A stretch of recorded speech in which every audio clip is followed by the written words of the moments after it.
This year, the Human-Powered Vehicles World Championship is held in Lustenau, Austria. Traveling from England is quite tiring, as there are train strikes and big storms in England. So I have to use shallow rims and 4 seasons tires, which are quite a bit slower on flat courses. Like in the past years, I have kept the carbon footprint pretty low, using only existing public transport and cycling to get there. The opening of the event is in Lustenau Stadium. We are welcomed by an orchestra. People from all over the world are coming here. It is going to be tougher than the usual BHPC race. In theory, there is no electric engine allowed. The weather is pretty nice and it is actually quite hot for cycling. It is around 28 degrees Celsius. The velomobiles are very likely to do well, as most races are on flat course, except the hill climb.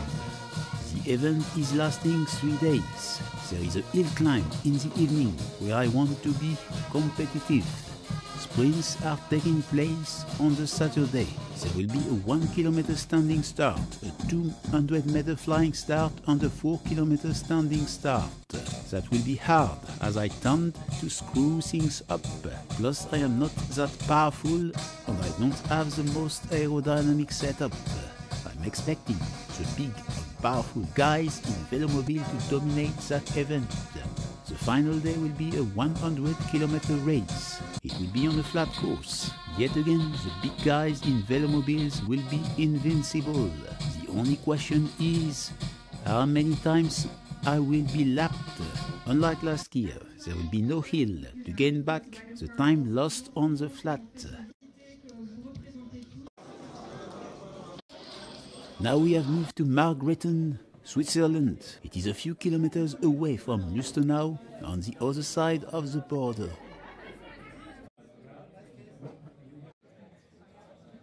Now is the time to start the race.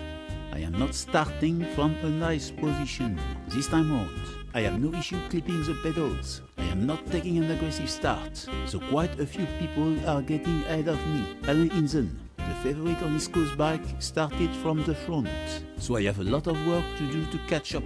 I am switching to the full attack mode. Bruno Tognoni on his local low racer is in my wheel. I'm easily getting past the Berg Comet recumbent bike. They will have the revenge on the next day. Bruno Tognoni can't follow my acceleration. I'm overtaking yet another Berg recumbent bike. Here I'm overtaking Philipp Schmalz on his Velocraft Low Racer.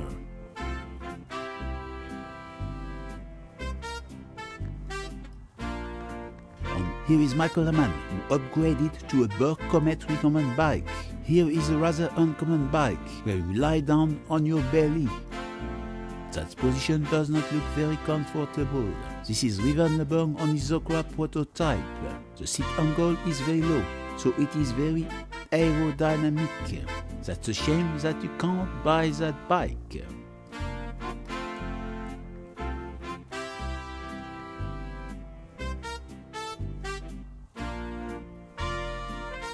Now this is Marc Lesour on his home-built low racer. For one moment, I'm not sure if I can overtake on the right, as the instructions were to overtake on the left, but I'm going ahead anyway.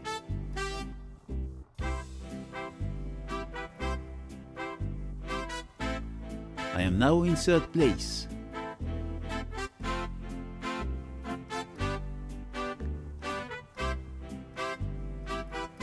I'm now overtaking Melchior Pope, riding his M5 Carbon iRacer.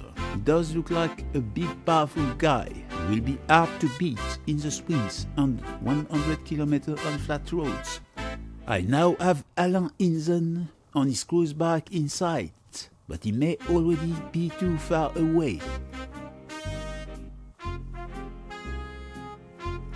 I will never manage to catch up with him.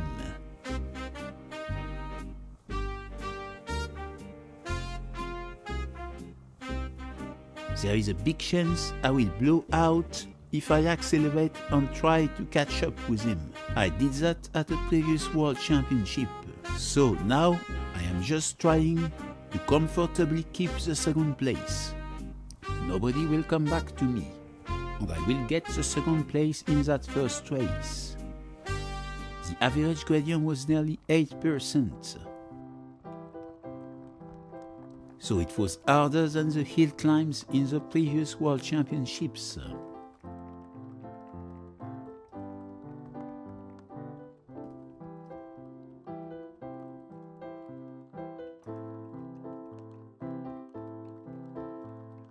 Bruno Cognoli on his Zocora Low Racer takes the third place.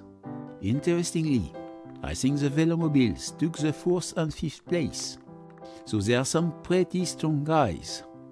Here is an M5 Low Racer in the top places, even though it is rather heavy.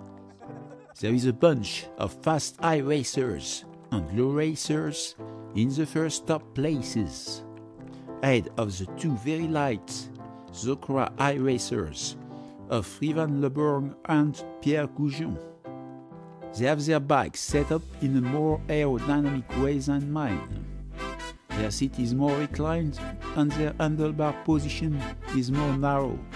Marco Ruge on his homemade low racer arrives shortly after. That's a very aerodynamic bike. He will be very fast on flat ground. Here is Philipp Schmolz on his Velocraft Low Racer. Bernard Boller on his Berg Comet recumbent is not far away. And here is Joran Farver on his HP Velotechnic Speed Machine. He is my arch rival in BHPC races. He is not helped here by his bike, as the Speed Machine is really not an efficient bike uphill. Here is Thomas Wall on his head-forward recumbent that does not look like a very comfortable bike. We will see how he performs on flat course, as he is probably quite aerodynamic. The top velomobile riders have been rather fast, as they have caught up with unfaired and partially faired riders, even though they left 5 minutes after us. It is great that the organizer got to close entire roads for the races. That would never have happened in England.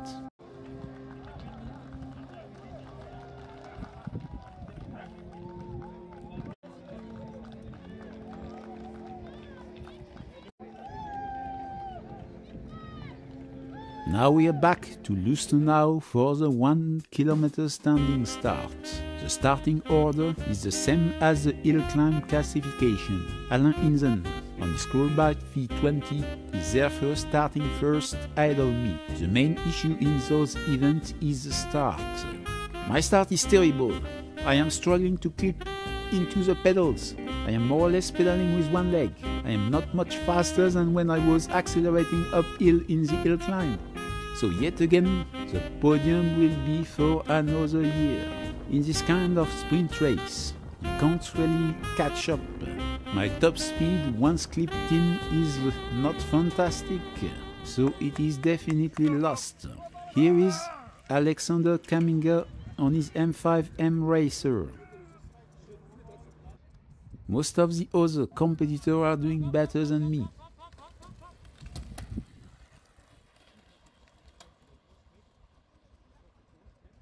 At least, I'm not the only one having trouble to clip into the pedal.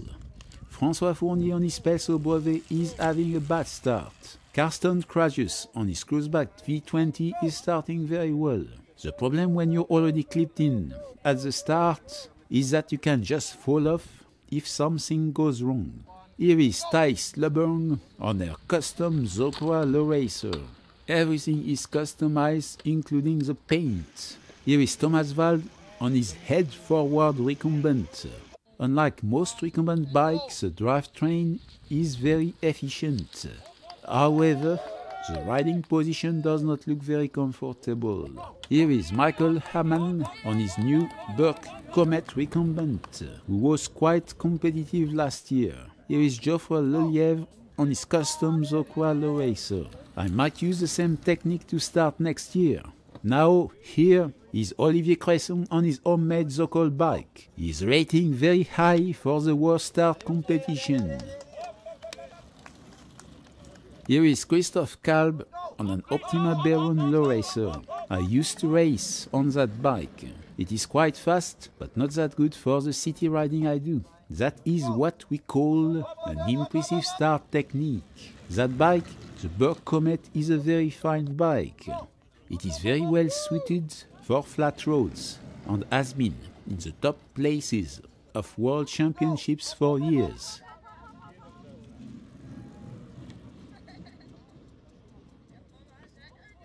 Here is Andreas Gerbert on his Berg Comet, who was a very strong competitor last year in the top 10. This year, there are many Berg Comet bikes as they are made not so far away from here in Switzerland.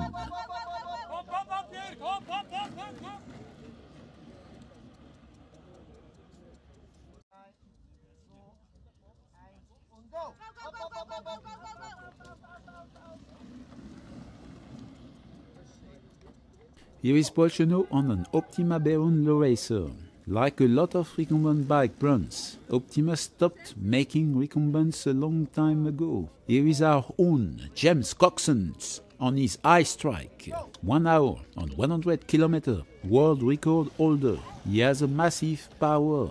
He is the overwhelming favorite for the trike category. The nice thing with a trike is that it is easy to start, but it is more trouble traveling by public transport. Here is Dave Minter on his tricycle, with a familiar face in BHPC races.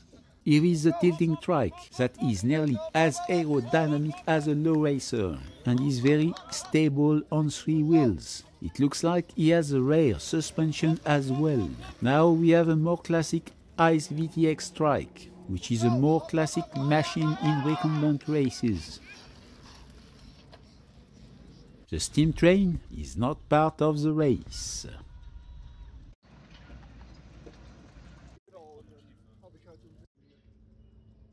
The velomobile riders are preparing for their start.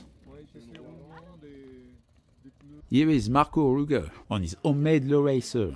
He will end up winning in the partially faired category. He is known for his YouTube channel where you can find more detail about that bike. Now is the turn of the velomobiles. Here, unless I am mistaken, I think it is Simon Lowe in a DF XL velomobile, who was really fast at the hill climb. Here is Christoph Rindlibacher in an Alpha 7 velomobile, who was right behind Simon Le at the hill climb in a trike race. Julian Kraft here is riding a DF XL velomobile.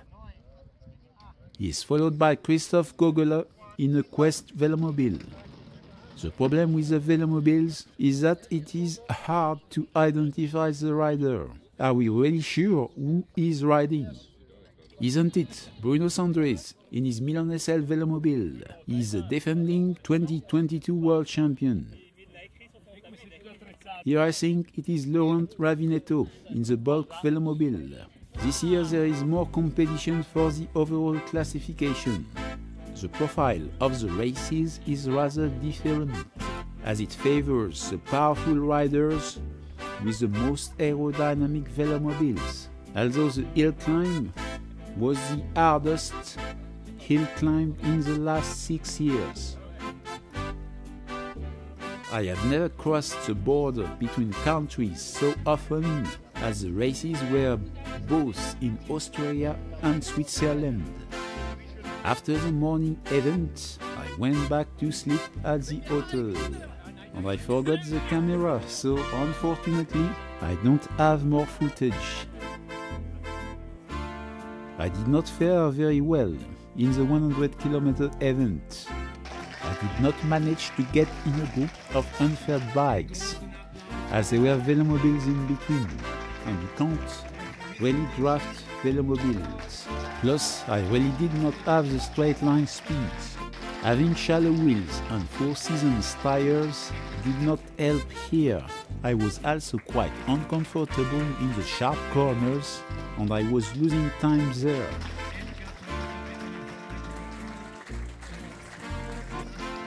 That's all for now.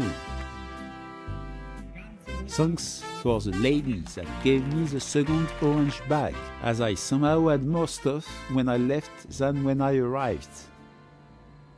The next World Championship will be in England.